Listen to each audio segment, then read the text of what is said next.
Ah! Hello! Ah!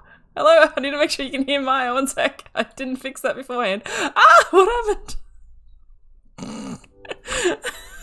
Oh no. This has been like all we've been doing for the past 5 minutes is trying to fix the camera and everything. Oh, why are you doing this to me, Discord? Well, on the stream at the moment, Maya, you're in my spot, so you are Alana right now. Fantastic. I've always wanted to be Alana. Gonna turn that off. There we go. We're good. Beautiful. Now I'm frozen again. No. Oh no. It also, like, I can't tell if it's just on my end. My YouTube still has it on the starting soon screen. Whoa. Hey, if you're in chat and you can hear us, let us know. Please tell us. Oh, We're no. lost. Oh no, I don't think it's working.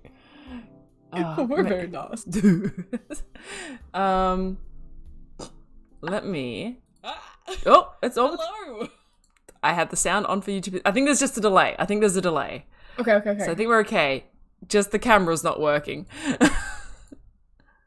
It's constantly turning itself on and off. So I'm actually gonna plug it into this USB port and hope that's better. I see. I'm caught up now. My lag has caught up. I can now see us. Ah, okay. Hello. I think we're good.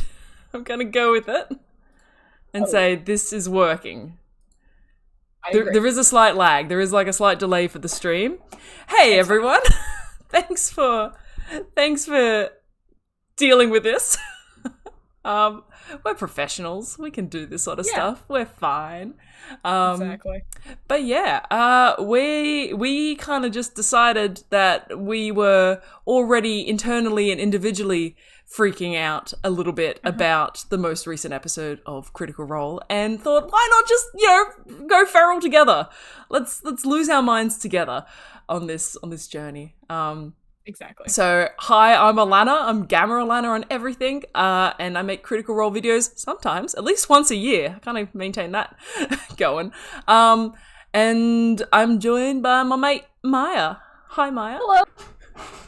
I'm CritRoleMemes on most places. CritRoleMemes on Twitter because they have like a text limit for your username for whatever reason.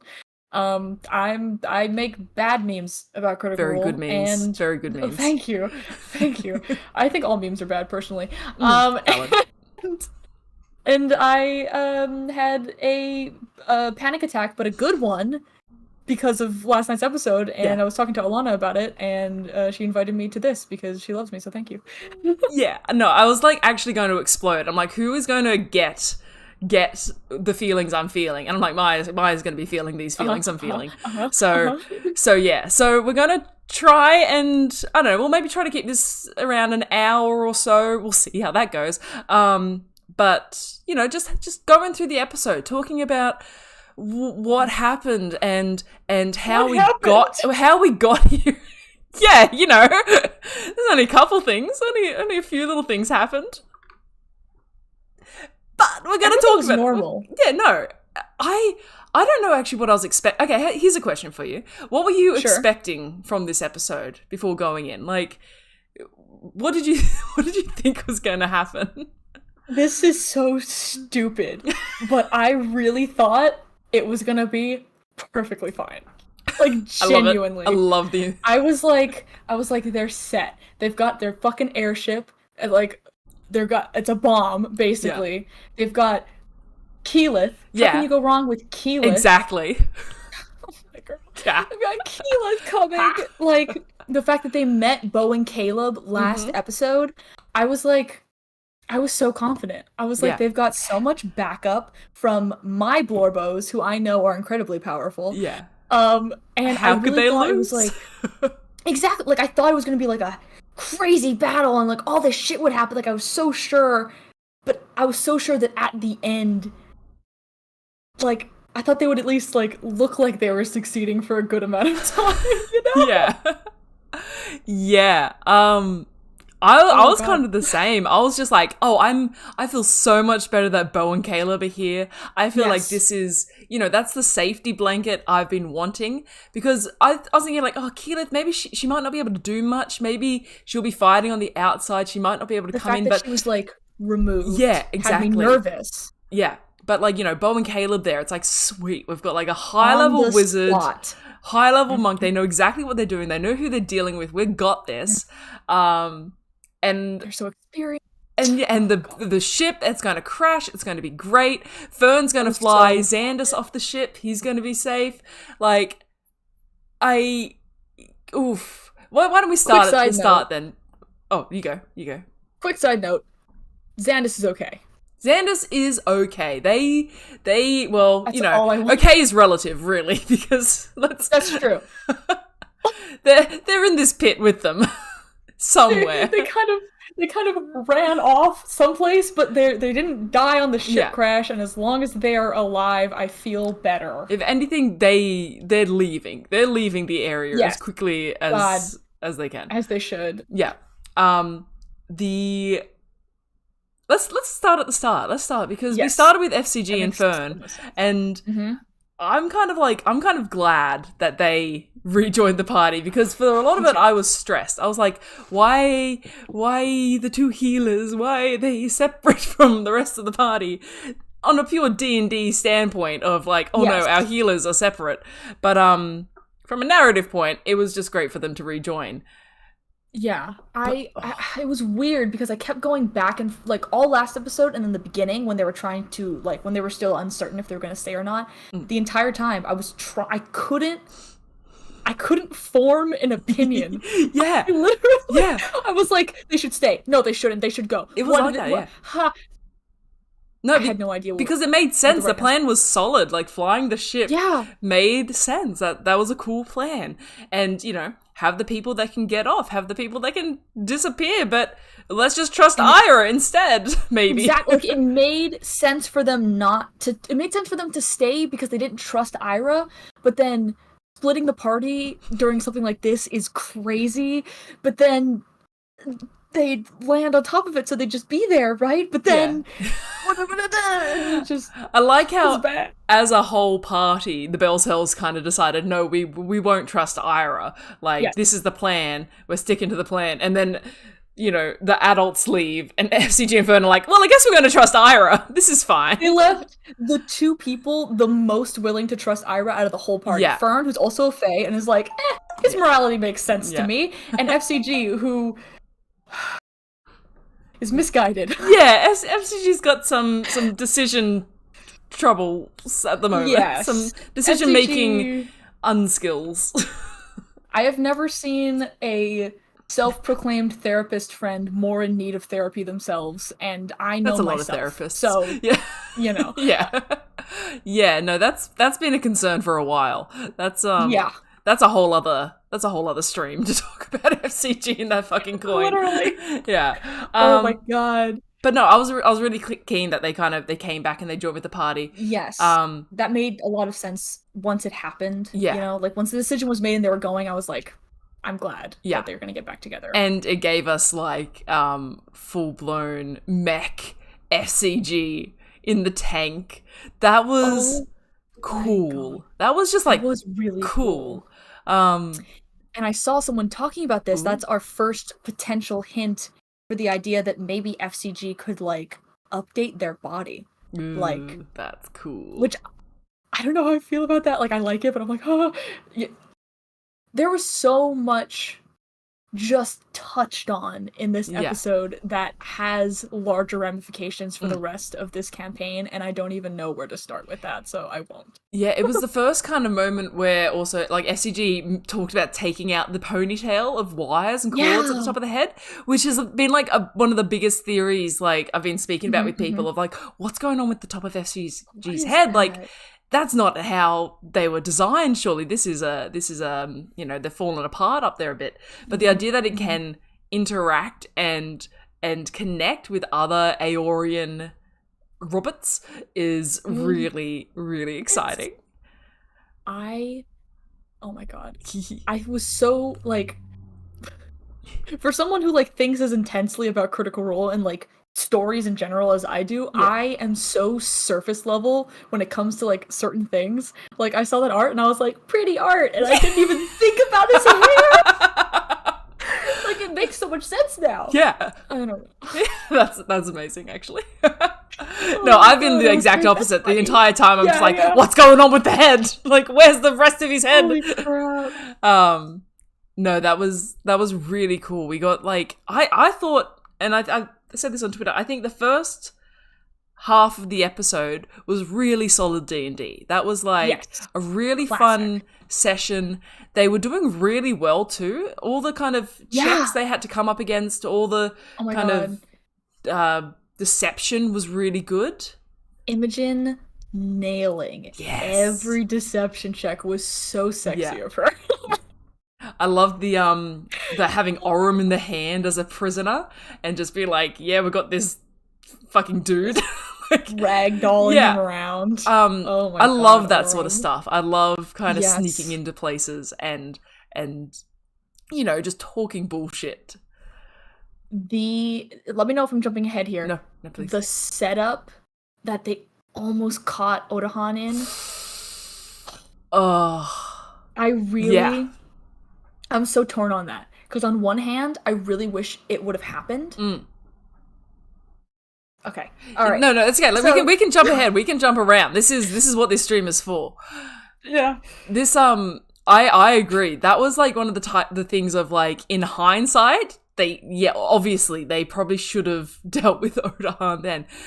But I love the way it still happened. Except, you know, the entire, you know, when everything's going to shit, the whole time I'm just thinking, where the fuck's Odahan? Where is Odahan? Odahan hasn't appeared yet for a while. Where's Odahan? But then, even then, like, retrospectively, I was thinking about it, and I'm like, what if they had successfully jumped her and, like, trapped her in that cave? After what she did to my girl, could they have beat her? That's the thing, yeah. I think that a lot of thought is like, well, yeah, in retrospect, it would have been a good idea to get rid of Odahan. Like, but can they? Could they have? Would it have worked? I want to say yes, because it would have been a surprise round, and everyone focusing on her instead of, like, running like they were in the previous Odahan battle or hurt before. Like, they're all fully healed, they're ready to go, surprise round. I want to say it would have worked, but I don't know. Was this moment, and I think it was after they had already seen her getting her backpack loaded up? Yes, it was. So she would have had her echoes and all of that. So, which is what makes her so deadly. This is exactly that's what. That's what happened to Keyleth. Oh man. So yeah, no, 100% but I think it would have been bad. I think it would have not gone well. So, I feel like it would have completely changed. Well, obviously, it would have completely changed the way the rest of the episode went. But, like, I don't think it would have completely changed it in a good way necessarily, because Odahan is one of 3 major baddies if you count Imogen's mom, Liliana. Yeah, which I do. Who are like hella overpowered. Yes. Like Odahan, like assumably at least Odahan level power. They would have jumped her, hopefully beaten her, and then have been low as hell going into the rest of that. Yeah. It was to jump ahead and to kind of talk about the thing as a whole. There was a really good first half of rolls and then a really bad second half of rolls. They were very poorly done in by their dice in the second half because we had things of Imogen's persuasion attempts at Liliana weren't very strong. And then the Bo and Caleb rolls weren't very good at all. We had FCG try to save Rin, didn't go very well at all. So the things of trying to get the upper hand or at least a foot in the door to be successful didn't work. So they were already on the back foot, and it's just revealed later on that Ludinus planned for everything anyway. Like, this dude is wild. Insane. Yeah. If he's telling the truth, and at this point I think he is, about having been alive since the calamity. Right? Then 1,000 years? That's pre-calamity as well. Insane. I saw, and I don't know anything to back this up, and I also don't remember who said it. I'll try and find the tweet, but I saw a tweet where someone was like, Oh shit! What's that motherfucker's name? Um, you know what? I'm gonna try and find the tweet, and until I find it, I won't reference it. All right. But oh god, Yeah.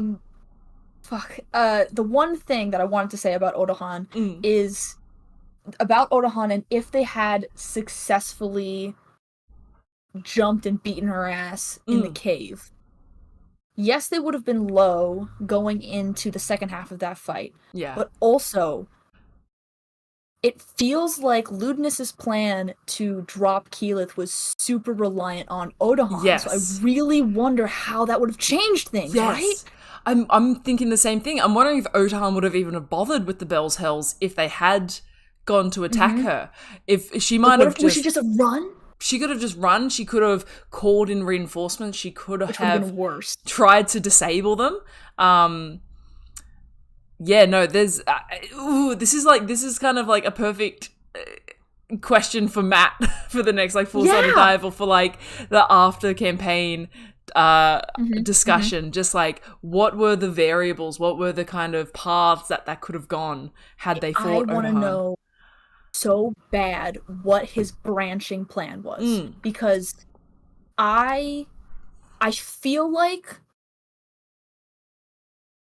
stopping Ludinus from doing the beam into the sky was super low, like probably like I doubt they could have stopped that. Yeah. But I really think there were a lot of different ways they could have gotten to that point, and a lot of different ways, like, I feel like what they did affect it in a way that's going to come about soon. Like, the power sparking, him being, like, kind of unsure but still going with it. Yeah. I feel like that is gonna be something for whenever this comes around again, because it's gonna. Yeah. But I really want to ask Matt what the branches were. I want to know so bad. Oh yeah. I agree. Like, that is the preparation for that kind of a session from a DM's perspective. Just all the ways it could change, all the ways it could evolve, and with so many variables. Like, you had multiple PCs, multiple NPCs, multiple enemies roles and allies. Yes, multiple roles from a variety of different players. Literally. And then there was like a section there. I think it was when Otahan was killing Keyleth. Matt just rolls for like a minute straight and just doing like all the rolls, and everyone's like, "We're just watching a cutscene of Matt kill Keyleth here." Like, this is like. The amount of planning and preparation for this is like Ludinus level of like literally insanity. 8 years of planning, and I am not fucking joking.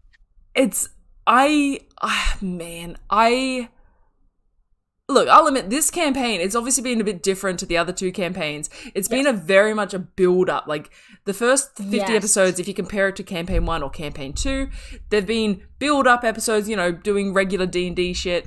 I shouldn't say shit. You know, regular D&D stuff, building up. Not swear. And then... YouTube. Oh no.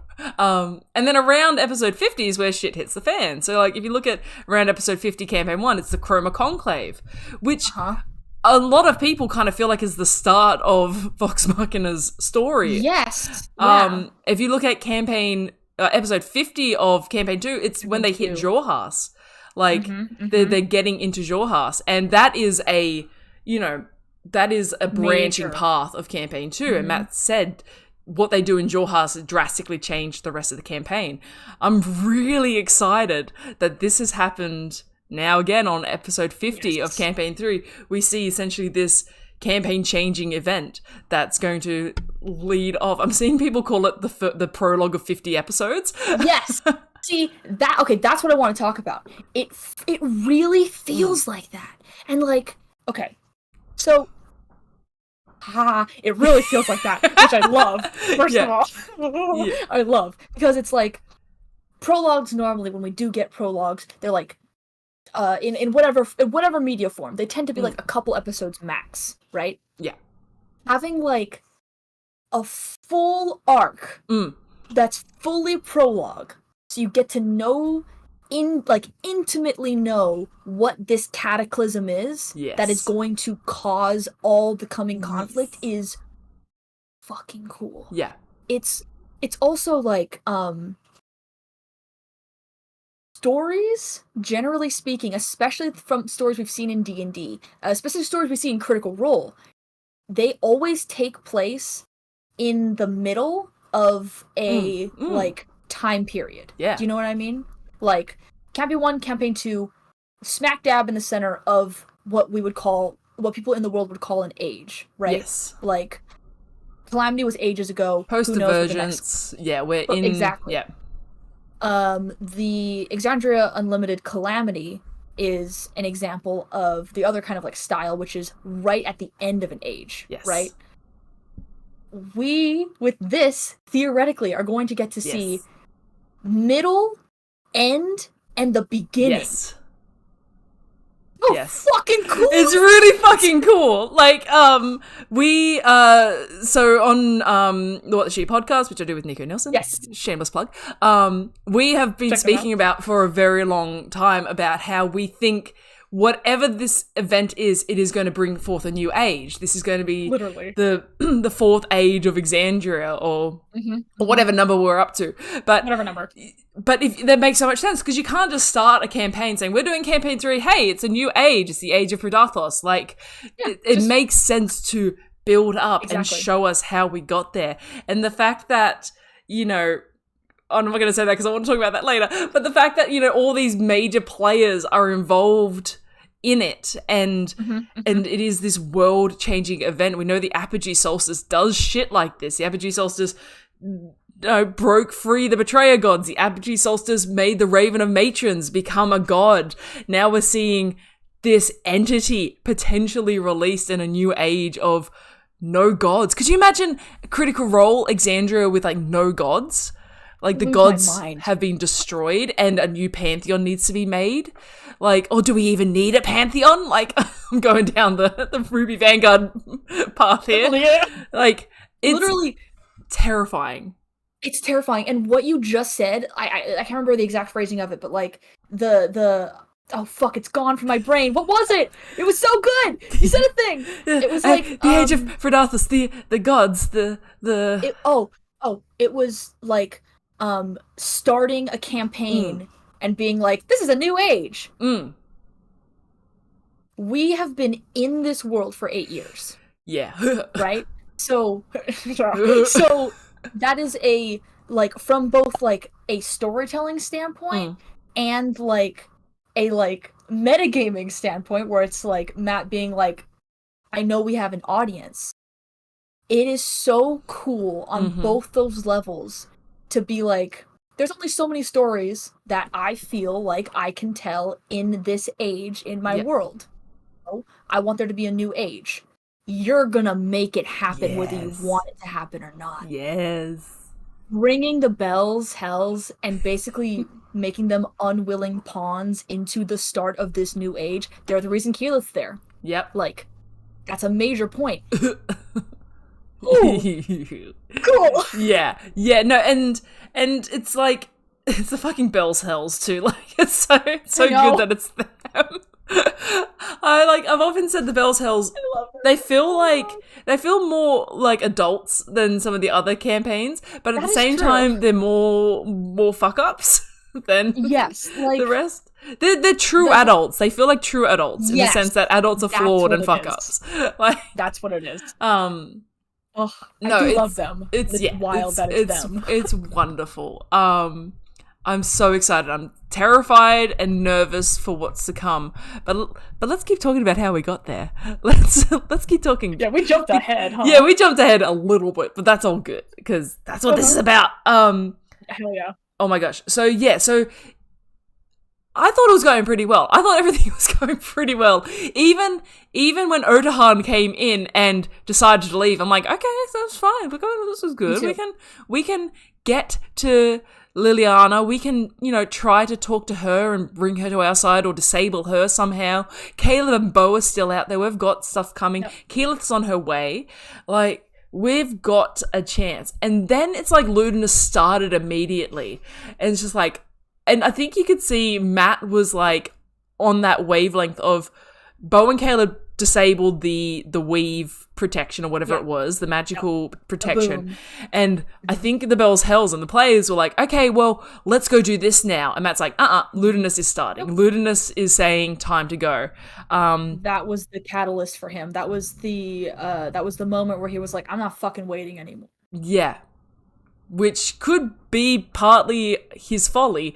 But we'll see. I hope so. But we don't even know, because what the hell did he do? No. What was that goddamn time spell? He's got a Luxon beacon in his telescope? What is he doing? Can't fucking believe that I forgot that there was a missing beacon! And then all of a sudden Matt's like, hey, it's in the machine, idiots. I was like, That's like the worst place it could be. Like, of all the places. I not here. Just sitting in their fucking Cerberus Assembly Tower, just like pondering their orb, but no, Ludinus has it, and he's using it, and it's bad. And there's residuum everywhere, and time and gravity are all fucked. Fucking hell, Essek! God damn it! You ruined it all. Technically, Essek is responsible now for the beginning of the New Age. Oh. God, my stupid purple crime boy. Oh my fucking I love you, Essek, but what the fuck, dude? Caleb, your boyfriend is done it. Rein him in! So, yeah. Talk to him, yeah. Fucking beacons, man. What the fuck is up with that? But I want to get back to that, because I feel like... Yeah. I'm wondering if that's gonna have had an effect. But I'll get to that at the end, because that's at the end. I've got a theory about something at the end. But anyway, everything's still going right until that point. Exactly. So, like I said, we had some bad rolls. We had FCG trying to get Rin, broke her arm off. Oh, FCG. It was a really solid attempt. It actually was. Like, I loved FCG in this machine, just wandering around and blending in. Yeah. I will move thing, and everyone says, weird, robot, keep doing it. But went to shit really with the Caleb and Bo rolls. I think Bo being, I'm guessing it was like dominate person, or... I think it was Liliana. Yeah, so being like, not defaulted, but being like mind controlled and like taken out of action pretty much, and then chained, which is good call on that one. On their part, like when Matt was like, when I think it was Chetney was like, how like she just have like on her wrists or anything, and Matt was like, Ludinus knows who he's dealing with. Yeah, she's covered in chains. I was like, she better be, you idiot. She'll kill you. Yeah. It's like, oh, that's such a good plan, but I'm so angry about it. Yeah, like, I'm glad you know who you're dealing with, and you're giving her the respect she deserves, but also shut the fuck up and let her punch her teeth out. Yeah. Caleb with the collar on, not ideal. Bad. I kind of think the collar, it just kind of like makes it so you can't cast spells, right? I'm pretty sure, I could be wrong about this. I think it's the same style of thing as what they put on Trent at the end. Oh, it like mutes. Campaign 2. It like mutes. I think it's like anti-magic and mute, but I'm not. I could be very wrong about that. That was my assumption. Well, because they used the collars from but that's from like Aor, isn't that's from what's it? No, not Aor. It's It wasn't Aor. What's the Halas? That was Halas built those things, and that's the thing. Wait. I found the tweet also. Someone's theory is that Halas is possessing Ludinus, or imitating Ludinus. Oh my god, you broke my brain there for a second. Because he's fucking old! And he was in that ball, he was in the Happy Fun Ball, and the Happy Fun Ball time passes differently. Okay, so the person who tweeted this was at Monica Dominator on Twitter. Thank you, Monica. Nice. Time passes differently in the ball. They talked to Halas, the Mighty Nine, and he was like some weird, super, super old guy. Mm-hmm. He had all of these things where he was trying to get out. He made the ball so that he could like exist. Right? No, I think he specifically is a pre-calamity wizard. Yeah. He's from the floating city that was Rexentrum. And that's why he made the ball so that he kind of like get away from like persecution and all that kind of stuff. So he's specifically pre-calamity. He has all these machinations that he wants to do. He tried to possess people before. He tried to possess the Mighty Nine so that he could get out. Yeah, he did. Oh, I like it. I mean, at the very least, if Halas was very much pre-Calamity, Age of Arcanum, didn't even know of the Calamity, so we could assume a couple times before, even if, like, he might be familiar with Ludinus. They might have been buddies. They could have been wizard buddies. True. Okay, so what my brain did with the Halas theory is that Ludinus is just like a guy. Like, a dude. I'd like to believe that because I think he's a bitch. But like, if he got either Ludinus is as old as he says he is, and he maybe knew Halas, and there's two motherfuckers we gotta worry about, or Halas is just like this old man who has all of these deep like wants and plans and shit, and eventually got the Happy Fun Ball, found out what happened. It's that honestly, it would make a little sense to me because Ludinus is so mad. It seems so fresh to him that the gods did this. I don't know. I honestly don't know. I'm kind of leaning to the theory maybe that just Halas and Ludinus were like know each other and were kind of working. Either or maybe Ludinus was the one that trapped Halas. Like, oh. But I'm concerned if Halas is involved. I'm concerned because the last we saw of Halas, Yusa had him. Yusa was protecting. But also Yusa's a fucking idiot, so However, consider that Yusa is the worst example of the fuck around and find out graph. Yes. He likes to poke things that he's not supposed to poke. I realized as I said it that it wasn't necessarily the smartest thing. Yeah, Yusa's a Dumbo. Like, I love Yusa. Yusa, yeah. Yeah, so, very valid theory that someone just... Either one of those makes sense to me. I don't know. I don't even know if Halas is involved. Like I love whatever. it though. I love that theory but so much. I love the theory. Oh my god. And Halas is like... Halas was all about, gaining ancient knowledge and had a very red theme to them. Oh god. The red ruby and the red dot on the star map. I'm going to Wikipedia. Woo! Sorry. But all we know about Halas really was that Halas was trapped by another wizard, or trapped by competitors in their time. He is soulbound to a ruby. Yep. Oh, Garth is doing some wordplay down here in the chat. I've just remembered that we have a chat. Oh my god, I'm so sorry. Oh shit. Garth is saying Halas Lutagran Ludinus. I like it. This is with the jumping off point. This is where we go. Beautiful. Oh god. And then I just see Logan's Tommy like, yes, Eric, Yusa is probably dead if that's true. Oh, Yusa. Oh, Yusa. You dumb dragon. I still believe that. Oh, 100%. Well. I don't even believe it. I know it to be true. Like, I feel it in my soul. Yeah.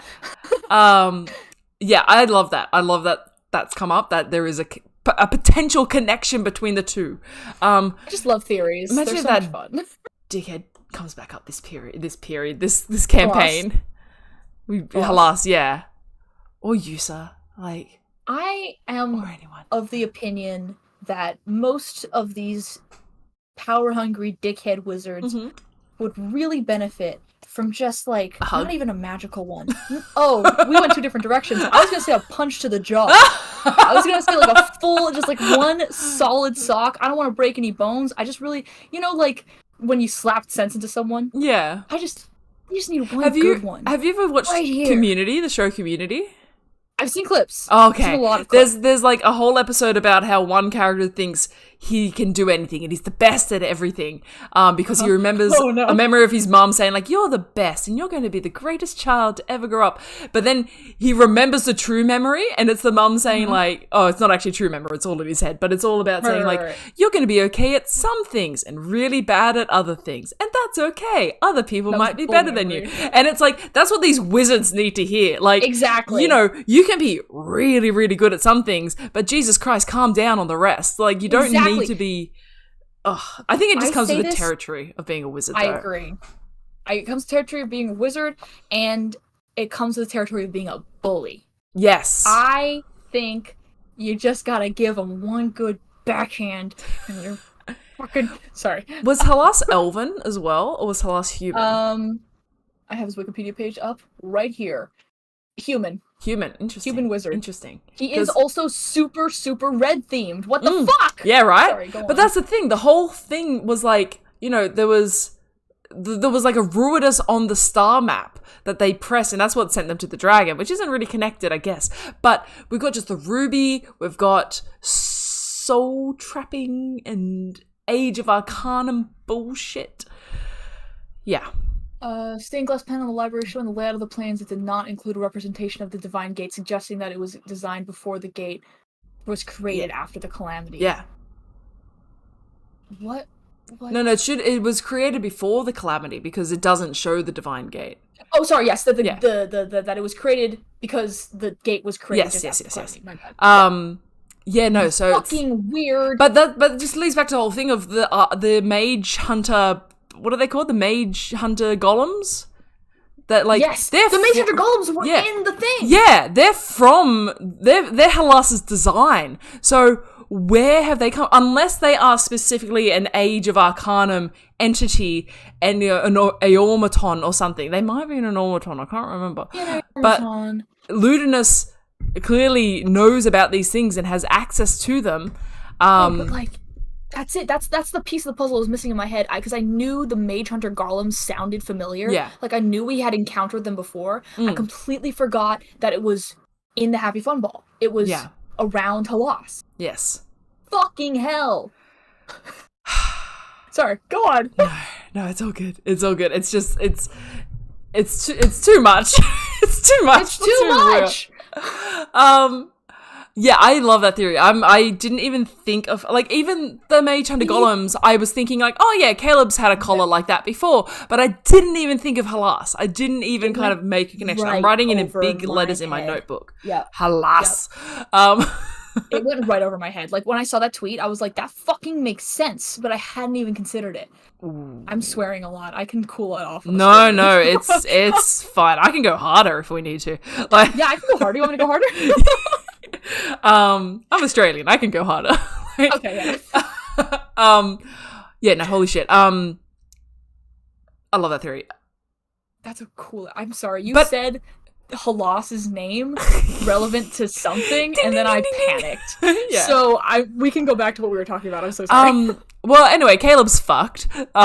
Caleb is now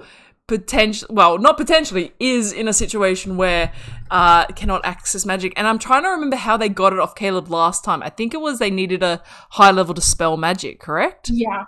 Because FCG, I just bonked my head. FCG tried to dispel it, and it just didn't work. Yeah. It wasn't, like, it didn't roll high enough. But, like, that's how you do it. And who's gonna be around to do that? We don't even know where Caleb is. Like, exactly. Like, did the scatter effect happen just on the Bell's Hells? We don't know. I saw a theory that it was Imogen who scattered them. We'll get to that, because I've got theories about this scatter effect. So you want to wait? Yeah, I want to wait, because there's other things to talk about. Yeah, there's so much in between. So much happened. A lot happened. And I don't know why we weren't expecting a lot to happen, because we knew that this was coming. This is coming. There must be something wrong with me, because we knew this was coming for so long. We knew that it was like I think an hour or two before the episode, I found out on Twitter that it was going to be a 4-hour and 55-minute long episode. Gross. So I knew that. I knew that the Critical Role had sent out one of those emails that they send out, which is scary, where they say to stay hydrated. Terrifying. Oh, and still, my dumb ass was like, it's probably gonna be fine. Yeah. Yeah, I couldn't watch it live. I had to watch it a bit later in the evening. Yeah. And I was like, it's going to be, there's going to be some conflict this episode. Happen. I'm going to very actively avoid spoilers because sometimes I don't mind so much, but I'm going to very actively avoid the spoilers. And I did such a good job. And like, I didn't see anything. I saw like a passing of one GIF of people freaking out. I'm like, oh, just scroll past that. And thank God I didn't read that one too, because that GIF was very specific. But I was just like, yeah, no, this is great. And I'm just going to tweet out, just letting people know I'm about to watch it, just as a bit of kind of haha joke. I know something probably big happens. And then everyone was just like, oh my God, Alana. Oh my God. I'm like, oh no, I'm scared now. Like, it's worse than I imagined. Yeah. It's like, I thought it was going to be just, a regular kind of big boss battle episode, but no, it was not. We had Bo and Caleb taken out. We had Ludinus doing his regular bullshit. And it felt kind of like at that point, the struggle of making a decision in those high intensity moments is real. Yeah. But we had Lorna and Asher going like, stick to the plan, we're going to destroy power cells. It's like, great, they're on it. Yep. We had FCG trapped and Orym trying to help them. Fern, I think, was just like, I don't know what to do in this situation. And Imogen is still trying to plead with her mother, and it's just not working. That had me genuinely like tears in my eyes, like the way she was saying like, "Mama, Mama, please." Yeah, I was like, yeah, it was heartbreaking. And then it was very quickly interrupted by a falling ship from the sky, which was so cool. Which the bitch did. It's just like, nah, fuck this. Like, shit. They should have done it earlier. I know hindsight, but that fucking dick. Looted. I was still. God, it's insane because I was still a little bit hopeful at that moment. When the ship fell, and even when it hit the force field, I was like, all right, it took out a bunch of like the laymen that they were probably gonna. In my mind, it was about to be a big war. I thought the people from the Ashari were gonna come down, and it was gonna be one of those fights where it's like, here are the main players, and here's everyone fighting around them. Yeah. So I was like, that's still good. That's still a good thing. Like, it's not as good as it could have been, but it did a good thing for us. Mm-hmm. And then I got bitch slapped. I think, the ship came down and it crashed, and we knew that there was fighting around the rim, so we're like, the Ashari are here. Yes. And we got goddamn meteorite Keyleth into the center of the arena, and I was like, fuck yes. I can only imagine how you were feeling at that point.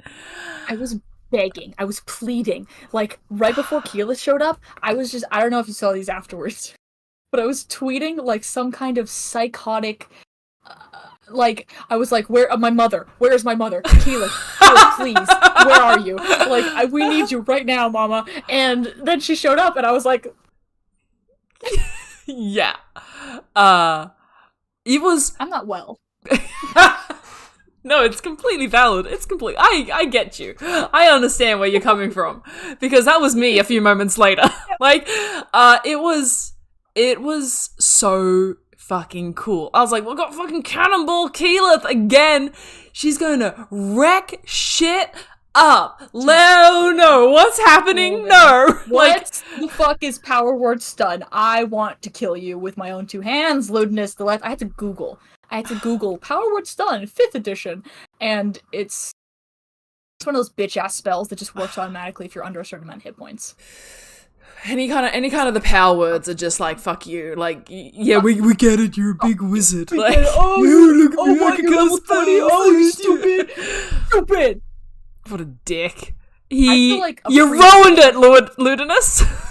I feel like I'm gonna revert to the meanest I ever was, which was when I was in 3rd grade, and I'm gonna bully Lewdness until he cries, and I mean that. I mean that. Look at me, I'm a wizard. Yeah. Oh, you think you're so cool? I'm gonna spit in your fucking eyeball, dude. Yeah, I don't care that you just, like, punch me in the face 50 times, you're a loser. Yeah. My god. You're stupid. Heartbreak. It's awful, being stunned, and then I was like, I thought that might have been it. I was like, okay, he's just disabling a very powerful foe. That's fine, let's roll initiative and then she'll get back up and it'll be fine. And then fucking Otahan Thor. I was at that, like, I'd been thinking for most of the program, like, where's Otahan? Like, what's going on? And maybe for like 5 seconds, I forgot about her. And I was like, when you least expect it, Otahan. Like, I'm so mad. Unbelievable. Absolutely wild what she did. I think it was something like, it was 2 attacks per entity, so it was 8, and then action surge, so it would have been 16 attacks on Keyleth. I kind of love her though, because I fucking love her.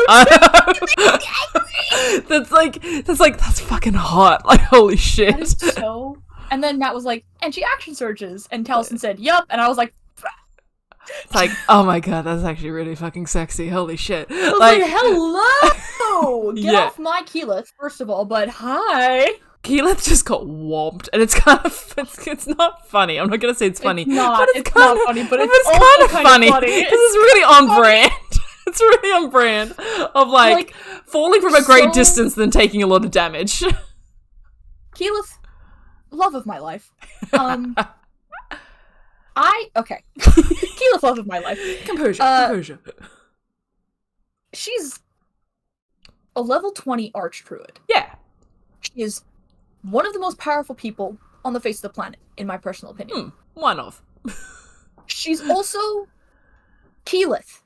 Yes. From Campaign 1. Yes. Critical Role. Yes. who shoved a dwarf into lava and cried about it later, and jumped off a cliff and turned into a goldfish. Yeah. And she's did a bunch Kiki. of dumb shit. Like, she's Kiki. She's my Kiki. Yes, she is that powerful, and she will always be that powerful. Put some fucking respect on her name. But at the same time, she's a human being, and that was designed to kill her. Yes. Insane. They did their research, which is where we're getting to it. Trust us, we're getting to it. But we're getting there. But I've never been so happy and so angry all once before. Okay, let's do it. Let's talk about it. Let's do it. I'm ready. I think I'm ready. Because what the fuck? She's going for a heart plunge. She's like, this is like bad. Like, Matt's like saying Keyleth is not looking well. Like, this could be actually, she's going to go. And like, you know, we've got some healers around, but realistically, we want Keyleth full health for this fight. And we also have Otohan's weird sword that makes it impossible to resurrect people. Oh, fuck off. I forgot about that completely. Yep. And she would too. She would too. She totally fucking would. I forgot about that. Holy shit, that's I past me is having like heart palpitations now. Yeah. Like, oh no. I didn't remember until after the episode, and I like laid down on the floor. I had to do a lie down on the floor about it. That's not cool. Nope. Yeah, that would have been real bad. Real bad. So I'm really distracted by that thought now. I know, I'm sorry. No, it's good. But yeah, no, so she's dying. Like, let's be real. Keyleth is dying here. Down. On her knees, stunned. Out, like, low hit points. Fucking 4 women around her who are the same woman and they're terrifying. She's dying. She's dying, yeah. Like, and there's not much the Bellcells can really do at this point. At that moment, no. They were trying at this point. No, they hadn't even got their hits in yet, had they? Nope. No, this FCT got 1 heal off on Keyleth, and it was like 30 HP. It was like, and 1 like I'm gonna take half of her damage from that strike. Yes, so he reduced it. Yeah, that's it. That's like it. Almost, and like that was when Imogen was still talking to her mom. I think that was before. That might have been before or like just after Chetney even started trying to climb the tower. Yeah. Like So it was so quick. Keyleth came down and pretty much immediately got whomped. It was instant. Fuck. But then, let's just shit. I feel like I keep building up to it. We're just gonna talk about it because holy shit, she's about to fucking die. And what the fuck? Feathers, raven feathers, a masked man is there.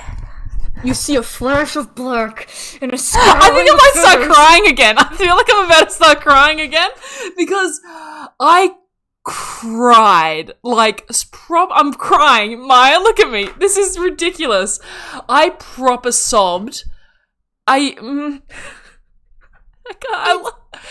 Vax came back. It's Vax.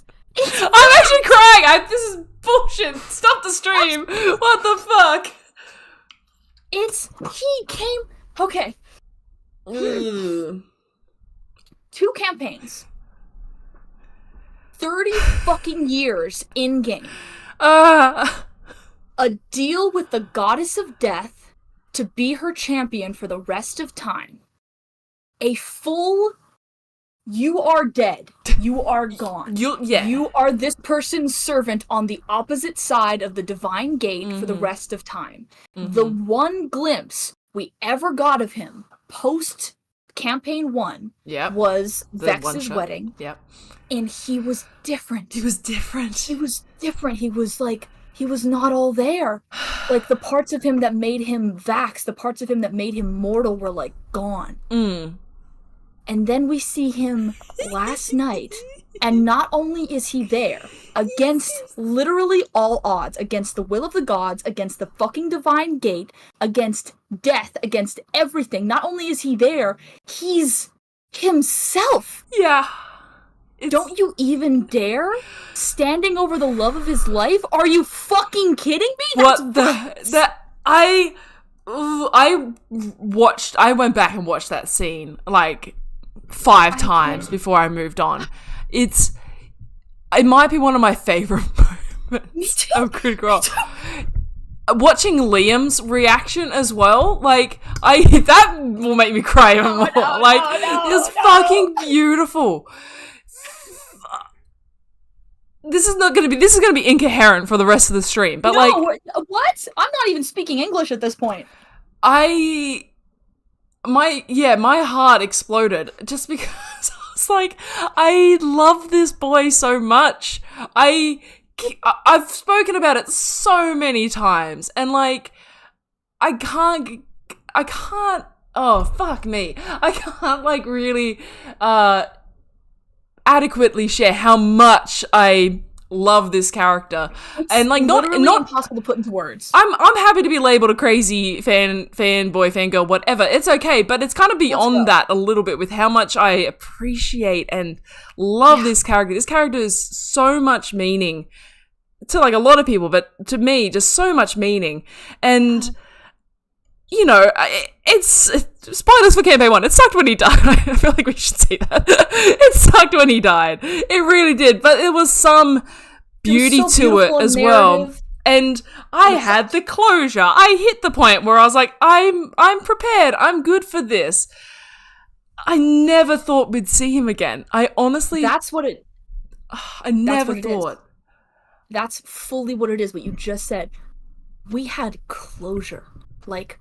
specific, this is the end of his story, you will likely never see him again, and even though it's painful, that's okay, because this is like the choice that he made, and he was happy in the end, and it's like painful, but it's beautiful. Yeah. And then there he fucking is. And he's there. How did he get there? He's always there. I have this image in my mind. Like how we're both just like this right now. I have this image in my mind of Vax, like Vax, not the champion of the goddess of death, but Vax. Just like ripping at the divine gate with his fucking daggers. Yeah. And being small enough to get through. Yes. Fucking hell. Oh my god. We're not even at the worst part yet. We'll get to that. We're just living in the moment right now. We're just loving life for how it is. Vax is back, baby, and everything's okay. Exactly. If we keep talking about this moment, then that's all that exists, and nothing happens exactly. after that. You know, and stuff. They all lived happily ever after. You know.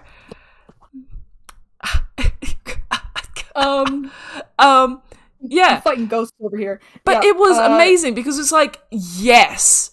And even in my head, I was like, he might not even fight. He might not even join the fray. He might just get Keyleth out of there. Like, and I'm okay with that. Like, I would be down. Yeah. But, you know, excuse me. But then I was like, okay, no, we're going. Let's go. We're doing stuff. Let's disable this woman. And, you know, we need Keyleth. And then you've got Orym, who's a sweet baby boy. Orym, who's like, you know, oh, holy shit, my boss just, like, came in to save the day and isn't doing well. And I imagine Orym is familiar with Vax as well. Like, Orym would have to know or have some inkling of who that is. Yeah. I've seen a lot of fan art where Vax, like, knew Orym as, like, a baby. Like, when he was, like, a little guy. That's real cute. And I can't handle it personally. I'll cry right here. From a DM and a player standpoint of, like, imagining you're in this session of your character, like, your campaign 2 characters just been disabled, and you're like, no, bad, and then, it's not good. And then you're like, all right, that's fine, my current campaign 3 character can save him, and then your campaign 1 character just turns up. Like, the whiplash that Liam O'Brien must have been feeling in that game, is I'm so jealous. Like, I want that. I want that in my D&D. I don't think I've ever felt emotions.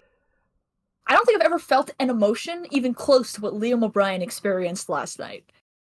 It's like 23 years. It's like it's literally someone coming back from the dead. Like, yeah. They mourned him. Yeah. And I don't know what to say because it's just so fucking cool. It was perfect. It was so good. And then they're trying. They are getting their shit together to disable Otahan, to take out her fucking whatever they're called, mimics or whatever the fuck they are. And, you know, and Chetney's trying his best to get up to Ludinus, and Imogen is still not quite persuading her mum. I thought, okay, let's take a breath. I thought Chetney had a good plan. I thought, let's get this bitch down. Let's get him on the fucking ground. Yeah, let's get him down.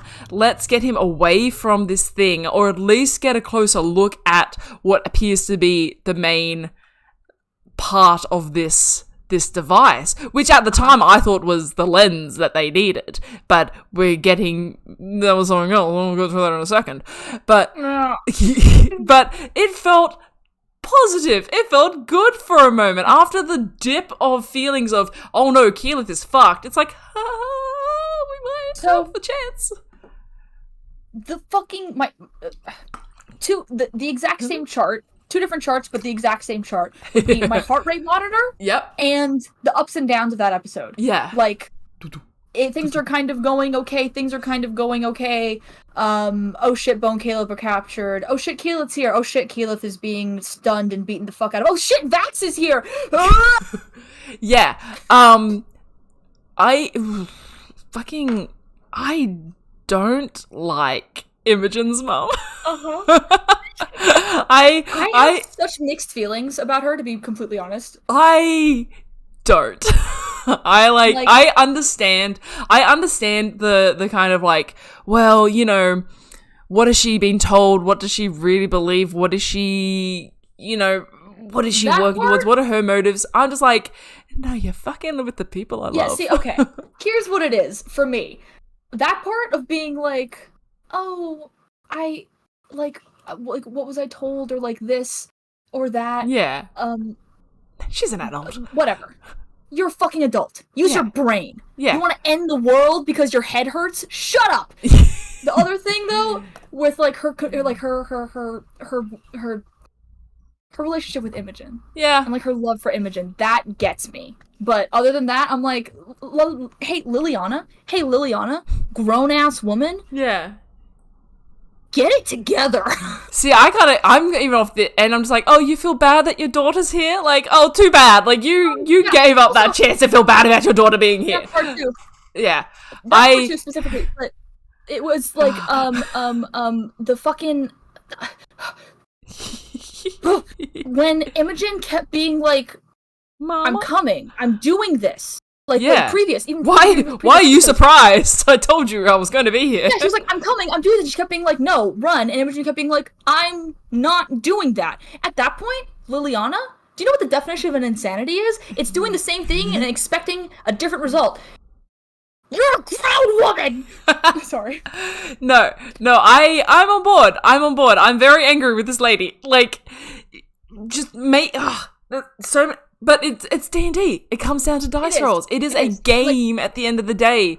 There is chance and luck, and it's not a narrative story. It's a fucking dice game. So the dice game was not in their favor. It was a natural fucking one to convince her at the end. I really thought she was going to get there. I really thought so too. Really believed that she was going to get there. God help me. I also just believe in like, but I don't, because this would make me sound like an insane person. I believe that the dice know what's happening, and I agree. The dice know what's going on. Yeah. I don't believe dice are sentient, but I also do. So think of that what you will. No, it's wild. You are not allowed to pass judgment on us. I've played D&D. I know how much my dice hate me. Yeah.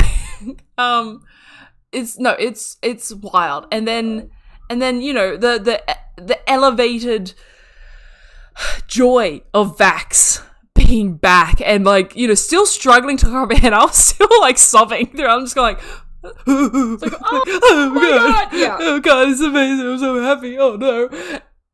And then I'm laughing because it's actually pretty fucking funny. If it weren't so heartbreaking, if it weren't so... I'm gonna scream.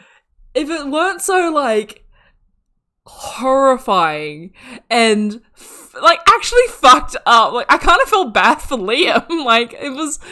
I was like, they needed to do a check-in with this man at the end of the stream, which I'm sure they would have. We all know the wonderful safety tools they have. Oh, but yeah. The kind of whiplash of Vax is back and he is here, baby. It's him. He's gonna save Kiki, and it's gonna be okay. Oh no! What the fuck just happened? He got condensed. His ether. His god juice got condensed into They fucking pokeballed my boy. They turned him into a fucking bowling ball. Like, I'm gonna scream. It's fucking hilarious. I'm gonna scream. If I don't laugh, I will cry. 100%. I have to because I am devastated. Okay. I'm really upset about this. So. First of all, Liam O'Brien Support Club. Yes, always. Got to see this character that he has so much, like, really, like, genuine personal connection and care and love for come back against all odds. What the fuck? And that was a moment for him. That was amazing. It was fucking beautiful. And then... There's just a one point where fucking, like, he's leaning on Laura and she's hugging him and Ashley's scratching his hair. And I was just like, fuck me. I have that picture. Ashley's, like, fully palming the top of his head, just like, I don't know what else to do. It's gorgeous. It's a gorgeous moment. And, again, you can only imagine the emotions and the feelings that the whole party had. and then just taking it away. Like, I get it. I don't think this is almost a moot point. I don't think Vax is dead in this sense. Yeah, but, I've also been going back and forth between that, where I'm like, I don't think he's dead, but also, what the fuck does that mean? Just realized I just screamed into my microphone. I apologize, okay. People at home. It sounds fine to me. Apologies. I just saw the red bar go all the way up, and I was like, oh no. I was very close to the microphone. Hey. We have strong emotions, and we're allowed to feel those. Yeah, you guys know what you signed up for when you saw who's on this stream. Let's be real. The two loudest, most... Oh my god, dude. I'm gonna freak out. Yeah. I kind of just keep laughing. Every time I try to think of something to say, I just think, this is fucking hilarious. It's horrifying, because, okay, as a viewer watching a show, it's funny. It's funny, and it's good fucking TV. I'm gonna call it TV. Yeah. Don't at me. It's good. I know what you mean, yeah. It's good. Fucking television. Good fucking content. Yeah. Like, I'm on board. I love it. And yes, it makes me feel feelings, and I can't wait to see what happens next. As a Critical Role fan, and as someone that likes to deep dive a bit into the story and the characters, and wants to know all the kind of nitty-gritty details. What the fuck is up with Ludinus? Who the fuck is this dude? Who the fuck do you think you are? That too. But genuinely though, who is he? Because, and I'm sure you've seen this, and I'm sure everyone's seen this, it kind of gives confirmation to the initial attack on Keyleth. That's been one of the biggest questions this campaign of why were the Ashari targeted?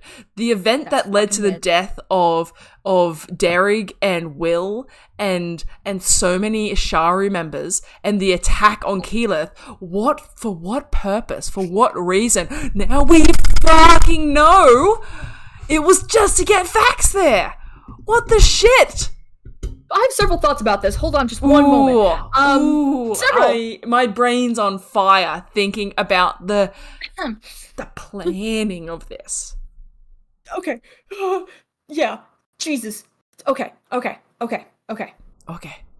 Several things. Yes. 1. The planning is insane. Mm-hmm. 2. Ludinus's entire plan hinged on the fact that Vax loves Keyleth so much. The power of love. The power of love. Ooh. Fucked us in the end.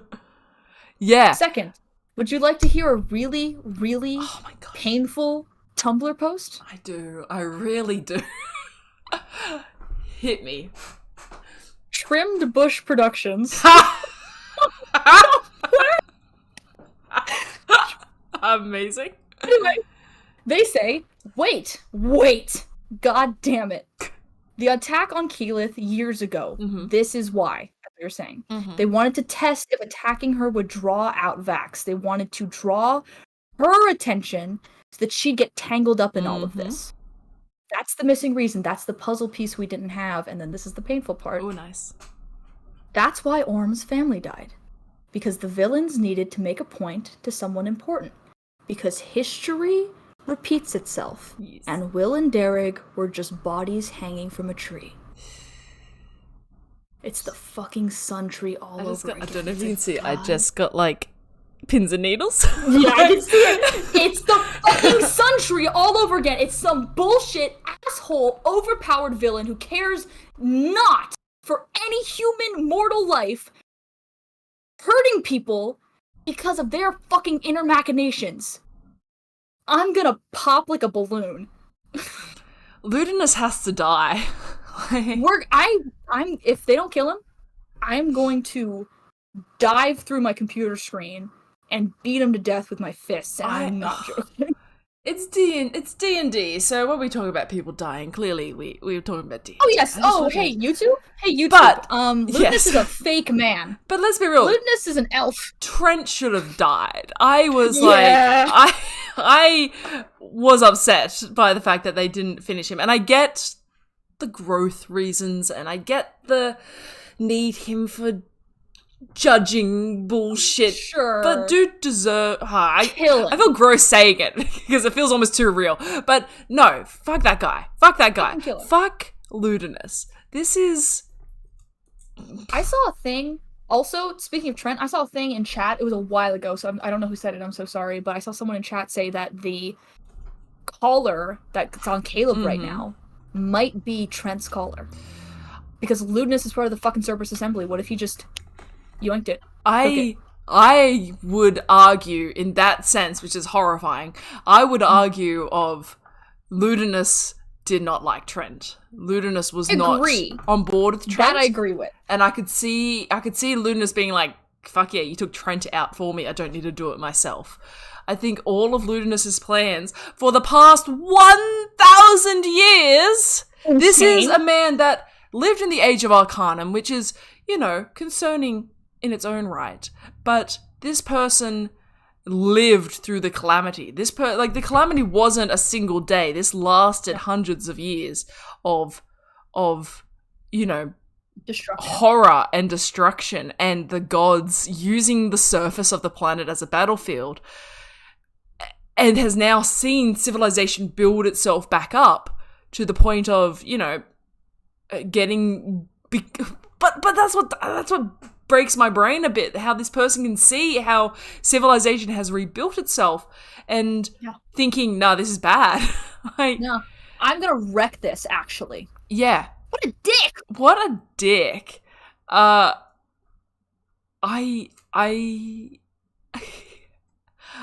scared of Ludinus. I'm terrified. This dude is concerning. This dude, it makes me concerned. To pull back a little bit, I now have a wish, which is a very, cathartic wish, which is that the rest of this campaign, or at least, a big focus of this campaign, is going to be, Ludinus being the Vecna, and it's just going to be them working and getting together and researching and figuring out how to kill him. Yeah. What do you do? Ludinus is beyond class levels things like that. They need so much time. They need time to level, and they need time to figure out what to do on top of that, because levels are not going to be enough. And you know what else is not going to be enough? Allies isn't even enough. I think Matt's done a really great thing of being because there's constantly been, and I've said it too, and it meta game wise, you have to think it of, if this bad thing is happening, where's Vox Machina? Where's the Mighty Nine? Hey, they're here, and they did fuck all. And they couldn't help. They couldn't help. So it has to be on the Bell's Hells, or, maybe another party. We don't know how long this is going to go for. The campaign might just be the Bell's Hells dealing with the fallout of what happened here, and Ludinus is still an entity for years to come. Dude, there is something that Matt said in Campaign 1 when they were working to fight Vecna, or it might have been in the post-Campaign 1 wrap-up. Yeah. He was talking about how if they failed to kill Vecna, the world would have still gone on, and some other adventuring party, probably them in the next campaign, would have had to come along and figure out a way to stop him. And I am terrified, but so intrigued by that. Yeah. I've kind of had the same thought for a while of, like I said before, my theory has always been, we're going to get a new age. A new age is coming. Yeah. You can't have the status quo. The whole point of a status quo is that it changes. It will change. Exactly. Whether or not that is Predathos being released and these, I can't remember what they're called, but the flame beings, the red energy beings, Oh, I don't remember what they're called either. But the people seemingly up the Ruidus on people. Ruidus people. Yeah. Ruidus people. Ruidians. I was just about to say that. Beautiful. Nice. Perfect. We've done it. So even if it's them, or maybe even not, we don't know what's happened here, because, to quickly jump back, bowling ball Vax was placed inside the telescope. I have to make it funny again, else I will cry. I have to make it humorous, because I made it's a stupid ass TikTok about Vax is a ball that I haven't posted yet, and I will share it with you after this. I can't wait. I But yeah, love go on. Humor's necessary, or we'll die. I love the idea. I don't love the idea. I hate it. It hurts me inside, but I have to love the idea of Vax just being like, stay the fuck away from my girlfriend, you bastards, and then it's just like, whoop, like it's whomped. Like, literally. So we have it happening. The beam is being sent up. The energy from the Ruder spawns, which is concerning too. Like, was that their power being taken up? Imogen doesn't have any fucking magic anymore. She's in the fucking snow. It's Ford all over again.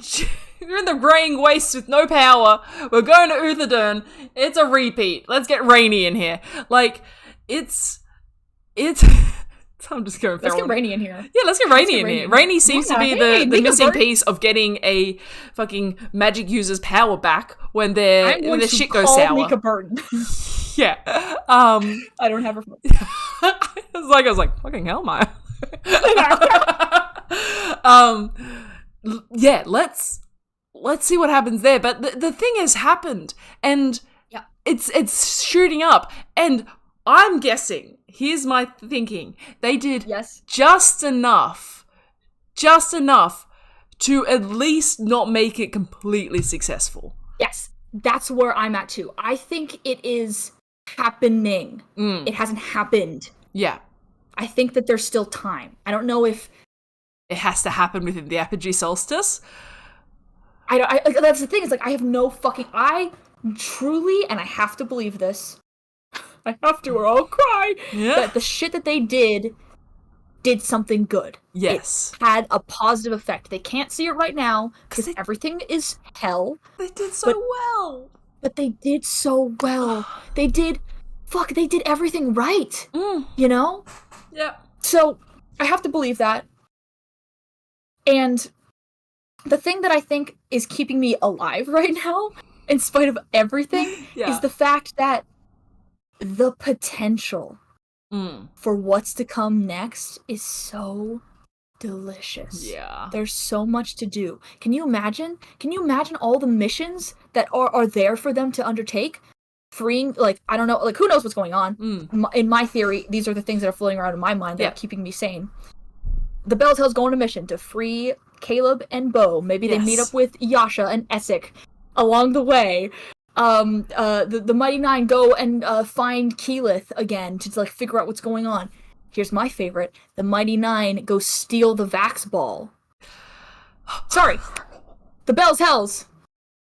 Yeah, and where will they take it, Maya? Where might they take the Vax ball? Do you think? I don't know. Where could they take? There's some places they could take.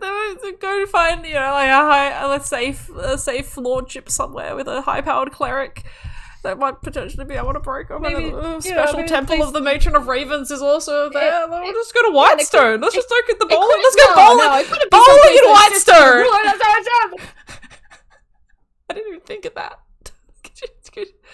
But it's okay. A little bit of that, though. A little bit of that, if I may. Is just please. I love it, and I can understand why some people might be like, I don't want to see old PCs come back. I can get that. I can respect that. I'm like, no, give me fucking all of them. But at the same time, I want the players to be playing them, if that makes sense. I get that they're done. They're retired.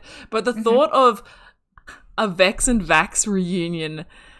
Without being Liam and Laura. Wild. I'm not sure how I feel about that. I have to kind of ponder for a while on my emotions. But I will say that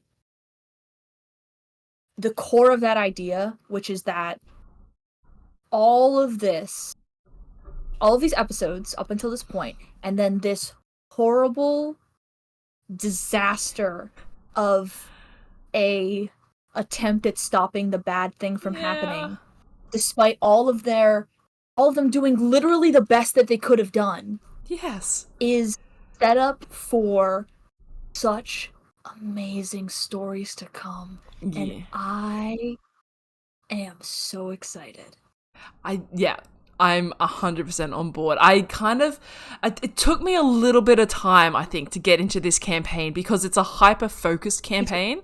It's a kind of one goal campaign almost. And there's been some side arcs and things to explore the different characters a bit, but it's very much unlike campaign 1 and campaign 2 where it was kind of just like very different style. Yeah, go with the flow. Although I will say when Chroma Conclave hit, I was like, oh, this campaign is going to be completely different now. And it was, but in my mind, it's like, oh, we're just going to be doing dragons the whole time. Like, and then obviously not. We had all the Vestiges of Divergence arcs, and they were their own stories amongst themselves. Same with campaign 2. It's like, oh, we got to Jorhas and things aren't well here. But now we live here, question mark? Oh no, this is going to be the whole campaign now. I think I kind of just need to fucking trust the process of, oh no, we're split up, which who knows how long that might last for. Yeah. But, oh no, we're split up, or, you know, oh no, the fucking Ruidus is being all bitchy and shit. Is this going to be the whole thing of just trying to stop Luminous? I don't think so. I think we've learnt from the past campaigns that you can have this overarching threat, this thing that is going to take up all your brain power to think about, and still have regular D&D sessions amongst there. Like, we had some of the best like campaign 1 episodes post Chroma Conclave, and you'd think like, well, they should just be focusing on the dragons. They were, but they're still doing other stuff too. I think exactly. I think I got schooled a bit on campaign 3 of just like, trust the fucking process. We're good. It's hard. We're human beings. We're emotional creatures, and like, we see something happening and we respond to it. It's like, oh, this is bad. This is how it's going to be. Yeah. But time and time again, Matt Mercer has come through with a fucking story. Jesus Christ, man. He knows how to tell this shit, and he does it well. It always comes back to just like what you said, which is like trusting the process. Yeah. I have no fucking idea what's gonna happen next. I love it. And I'm still so excited. Mama. It's so fun. This bastard, man. Like how dare he make me feel these feelings and feel this excited for something. Like, no, I can't wait. And from a metagaming standpoint, I'm very excited because they're on 2 different continents. Yeah. Which gives us the potential for either half tables of the half main cast. I like that. And then maybe some guests, or something that I just saw in chat. Think of that. So maybe some like guest chunks, like in early campaign 1 when they split the party to do the Slayer's Take. It kind of works too, because we're hit 50 episodes. I can see them wanting to have like maybe some time, some breaks, rather than taking a mid-campaign break. Do it this way. Like, poor Matt, though. Like, I know. Matt doesn't get breaks. No, Matt doesn't get breaks. When you have a brain like that, you don't take breaks. That's not true. Please take breaks, everybody. Yeah, take a break. Go host Dimension 20 for a couple episodes. Oh, yeah. Oh, my God, he's busy. Yeah. No, I love that idea of... So let's talk about it, because the flash happened, and we see Lordna, Orim, and Ashton, correct? Yeah, they're in a location together. Yes, that's correct. There was a little bit of characterization there that I absolutely loved too. It was like Ashton saying like, no, but we won.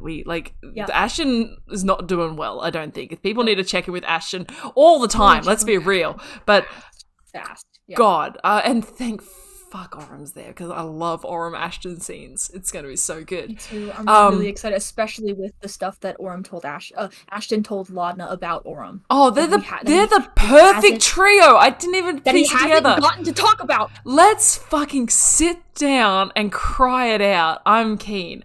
But we don't know where the fuck they are. Nope. Like, They can see the beam, though. They can see the beam. And the other party can't. So they're probably still on Marquette. Yes. Maybe. We'll see. We'll see. Maybe. Concerning. But then our other team, we have... I want to know, what did you think? Where did you think they were? Because I had a thought, and then it wasn't it.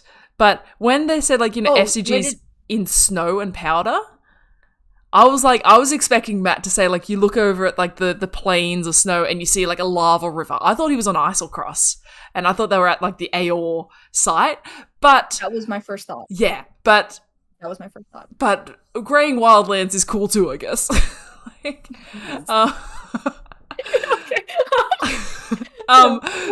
but we're essentially near Utherdurn. We're getting some fucking Chetney. Some Chetney location-isness. Yeah.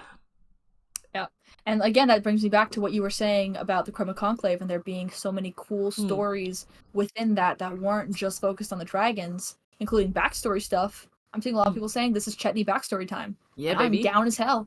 Let's go. I don't think this man is as carefree as he makes out to be. This guy has demons. Mm-hmm. And one of them killed Santa Claus. Yeah, holy shit. What do you call it? The split party though. I really, really love the idea of having some breaks for the other players and bringing in some guests. Mm-hmm. Who do we have? That they said early on in campaign 3 that they wanted a lot of guests. This campaign, did you have a revelation? Yeah, they're in the Graying Wildlands and Taliesin isn't there. Huh? Who do we know who's in the Graying Wildlands that Taliesin could play? That is what I was going to say. I saw someone in chat, I believe it was Stormy Boy, said this. Stormy Boy said, I have a theory that they split up because they're all going to be playing different Vox Machina Mighty Nine. Oh, Stormy Boy, you're the best. We're on the same wavelength. What if they're going and finding more allies and having a chance to actually play their own characters again? I miss Caduceus so much. Caduceus was your boy. The Ukatoa one-shot or two-shot was fantastic, and I'm so glad Taliesin got a chance to play Kingsley and get to play that class a little bit more than the short time he already did. But I missed Caduceus. From a plot standpoint, makes so much sense. Caduceus was so sick of the water by the end of the campaign. Valid. What? I miss Caduceus so much. Valid. So lovely and kind of perfect for this situation. I think FCG needs a Caduceus in their life. Yeah. But we're heading to Utherdurn. We know even near Utherdurn there is the Ash family. They live around there as well. So the Ash family? The cleric group. Oh yeah. I remember. Yeah, so they're in the zone anyway. We've got the Ash and the Clays nearby. We've got potential, just putting it out there, potential for Rainy, we know, last seen in Utherdurn 20 years ago, but, might still be around the area. We don't know. She was an Asmar. They live a while, don't they? Yeah, 100%. Yeah. We've got, what the fuck's Essig doing? We don't know. What the fuck is Essig doing? They're on the right... Wait, are they on the right continent? I was going to say, the only problem with the other players playing their previous characters is Liam and Marisha. They're kind of they're out of characters at this point. They don't have anyone. We might get a Livertel and a... Oh! Wait, no, they're from Hoppaduke. They're not from Utherdurn. I was gonna say... What her name? The dwarf bard that Marisha played? Oh my god! Copperpot.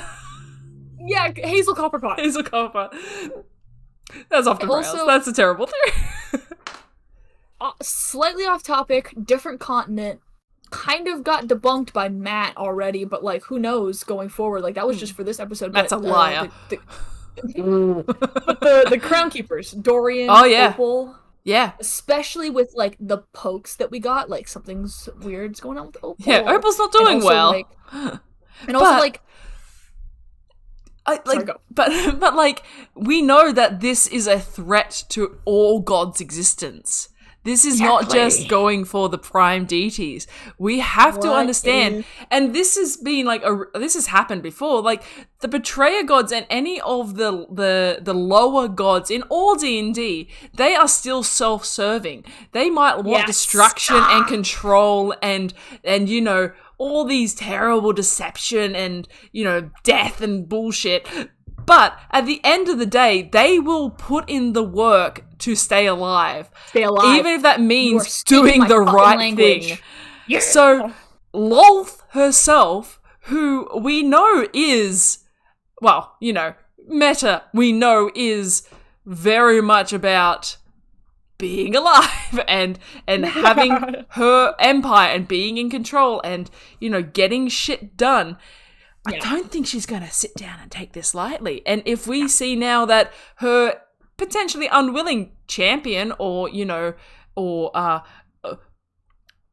friend, not the word I wanted, but Opal is around, great potential for an Opal return.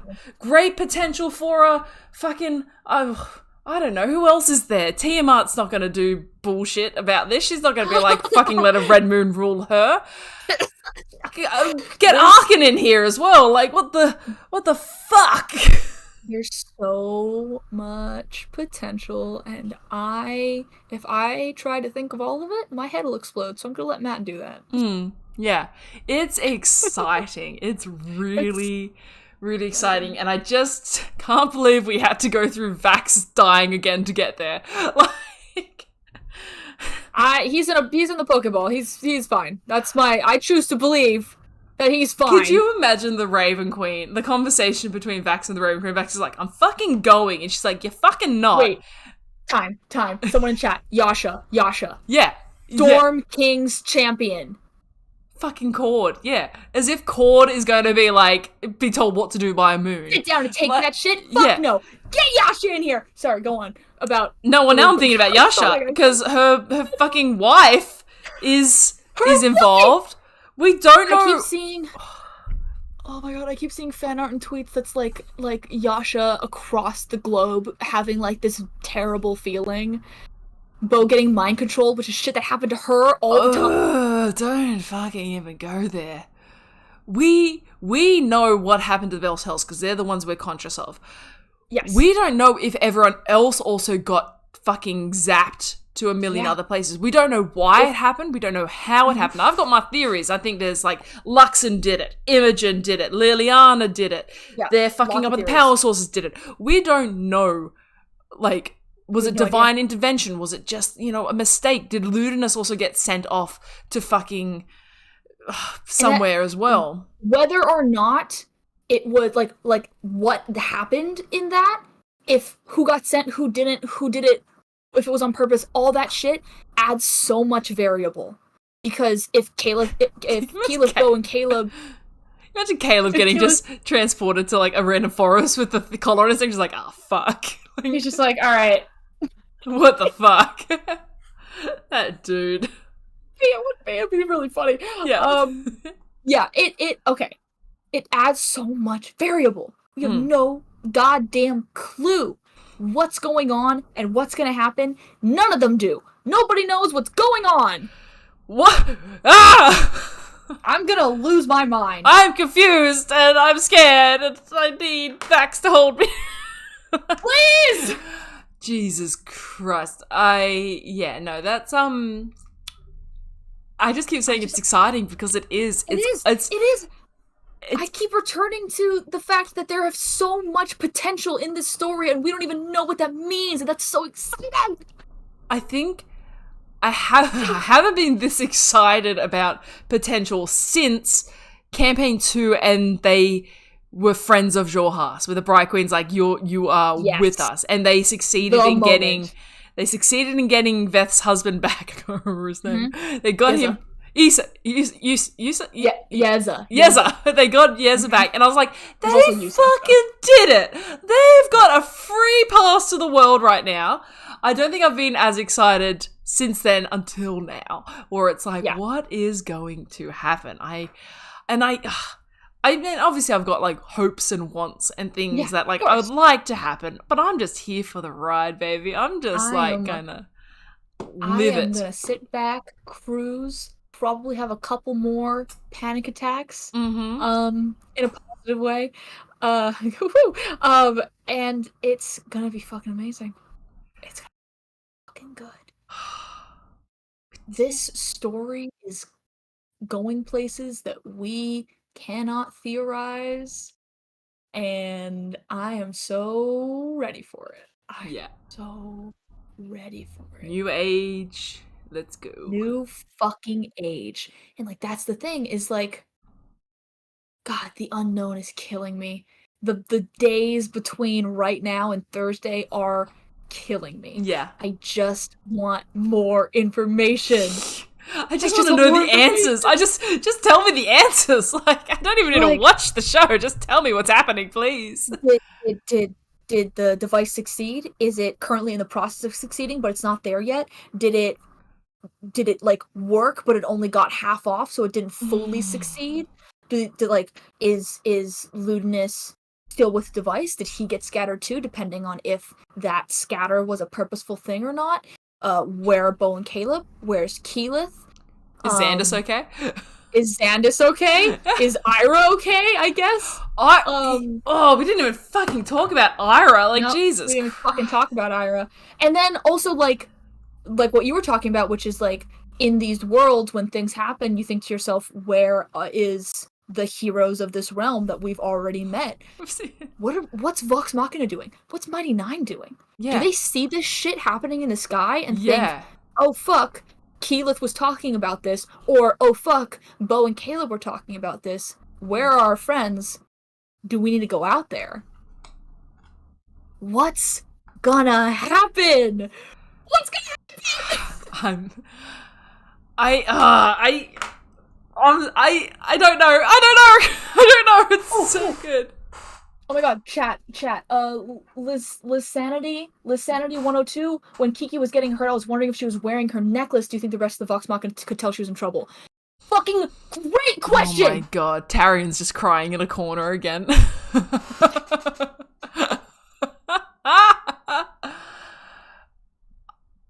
I am so glad we did this because I'm just like I am so hyped. I'm so excited for what's to come. So many thoughts. I'm blowing out my mic. I need to turn it down a bit. when What the Sheet comes back, can I guess it maybe? Oh, 100%. 100%.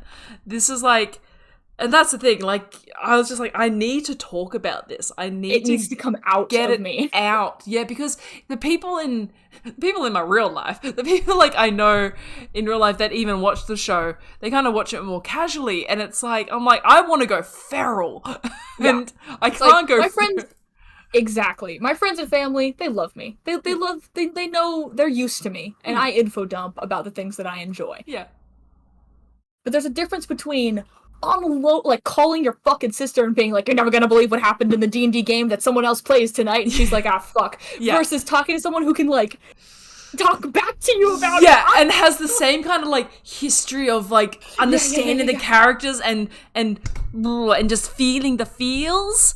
Yeah, nah. I'm more energized than when we started the stream. I have to like do shit. Oh Lord. God, I don't know how to end this. Because I feel like I could so much fucking fun. I said an hour. It's been an hour 45 minutes. We had a lot to say. We had a lot to say, and we have a lot of very interesting and smart things to say. Like we're really smart. I don't know if you know this, guys, but we're real smart. I don't know if you guys know this. We're pretty fucking smart. We're kind of geniuses, you guys. I know, right? Hey, you guys. Hey, guys. Yeah. No, we're big dummies. Yeah. But that being said, we're smart about feelings. It's probably not that either. We're in touch with our we're empaths. I understand what emotions I'm feeling, and I choose not to control them. I make that choice every day when I wake up. Mm-hmm. Yeah. No, but this has been incredible. I guess we could just say, if you had to name one thing you're most excited for the upcoming 50 episodes maybe, we don't know. The upcoming episodes, what might we be like looking forward to the most? This is so self-serving Yeah. because I What if you're gonna say the same thing as me? It's so self-serving. I love all of the campaigns. I love all of the parties. Vox Machina will always be my kids. Yeah. Like, those are my guys. Those were the people that made me fall in love with not only Critical Role, but Dungeons and Dragons. Those are my guys.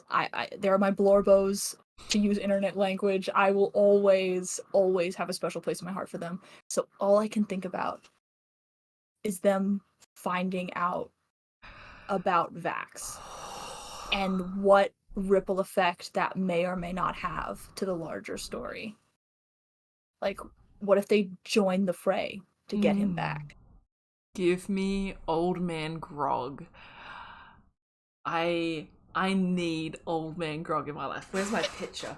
Where's my sad picture of Old Man Grog? Do you have an Old Man Grog? Have you ever seen my Old Man Grog picture? I did. I think so. It's devastating. You're gonna hate it. Oh, cool! I love being devastated.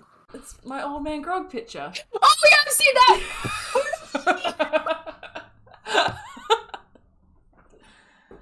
I love. It sounds awful. I love the concept of Old Man Grog dying in battle. Like, it's perfect. I have a half-written fanfiction, where I read. Don't lie, you have a full-written fanfiction. If it was fully written, I would have published it on AO3.com. It is half written. I do want to finish it. Of the deaths of every single member of Vox Machina. Why, are you okay? Are you okay? No, no. And the deaths of every single member of Vox Machina, and Vax coming to take them to the afterlife. And I think you've told me about this. I think you told me about this. I've had it. It's been a work in progress since I watched campaign 1, which was 2018. Jeez, so we'll see if I ever finish it. But Grog dies like that in my little fanfiction brain too. We like pain over here. Yeah, we're masochists. Yeah. No, that's wonderful. I just can't even comprehend Vex. What are you excited for? I was going to go real low stakes and just say, like, Ashton and Orin talking to each other. But, like... Yeah, honestly, if we're going small stakes, it would be Ashton and Orin talking to each other. I will say that. Like, small stakes, Bell Cell stakes, I really want to see that Ashton and Orin conversation. If I have to go big stakes, then I would say probably the gods getting involved somehow. Some kind of divine intervention, destruction of the divine gate, Predathos. I want to see if that thing even exists anymore, if there is a form to it. What if they break open that cage and there's just like a dead god eater inside? That's been a running theory that I've had for a while. To death. Yeah. Yeah. And it's just the Rylora are the ones that are kind of running the show. And we have now a new sentient race in Exandria. A new playable race, maybe even. Sorry, I'm excited. I'm keen. I'm just keen for the world, the lore of the creation myth of Exandria. You know, just that casual little thing. Like, the world-altering lore. This is an aberrant entity, and all the gods were aberrant entities. It's so fucking Lord of the Rings. I can't even. Of like these fucking aliens coming to a planet. Aliens! Fucking aliens! Like, I take it back. My thing that I'm most excited for is them going to the moon. I still want them to go to the moon. Yeah, straight to the moon. Ford is an alien, and we're going to the moon. Exactly. I am still they make a spaceship and go to the moon. Truther, let's go. I saw a lot of chats yesterday. Like, I was watching it. I wasn't watching it live, but I went back and read a lot of chats, like live chats, because I'm that person. And it was like a lot of when FCG was landing on the snow, and everyone's like, moon dust? Oh, no, it wasn't even chats. I think it was Travis. I think Travis was actually saying that? I was panicking. I didn't hear anything. Travis was like, gather the moon.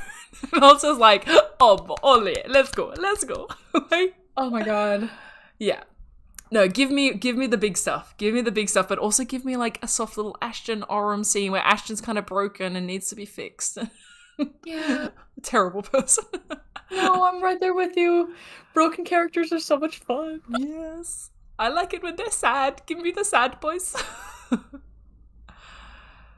Oh, we need Caleb to get sad again. I need more sad Caleb. I'm just gonna go back and rewatch episode 17 of campaign 2. There you go. Like, that'll fix me.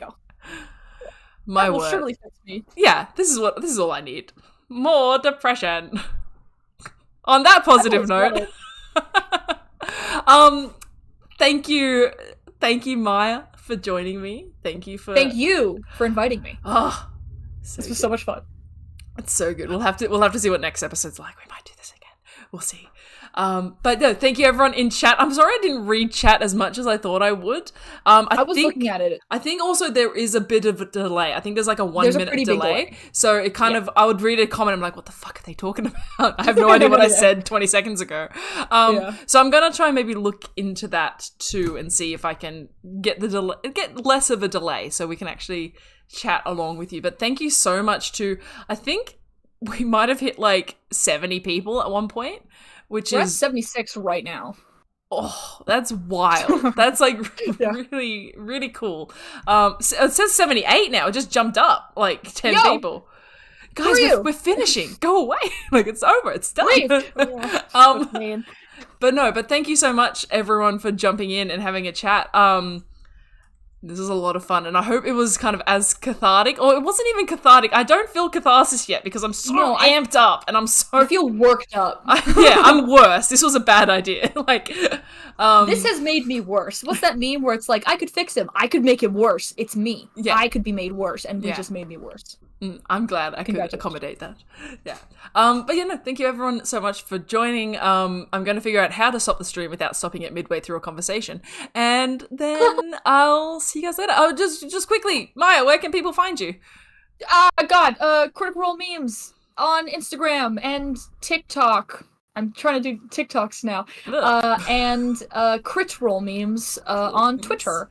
And that's where I do all the Critical Role related stuff. Everything else that I do is under NDA. Ooh, that's very cool. Yeah. And I'm I'm Gamma Alana on literally everything. You're on my channel now, so it's easy to find me. Thanks so much. We'll see you guys. Question mark. Have a lovely day. Bye. Is it Thursday yet? Oh, yeah. Friday for me. Ah!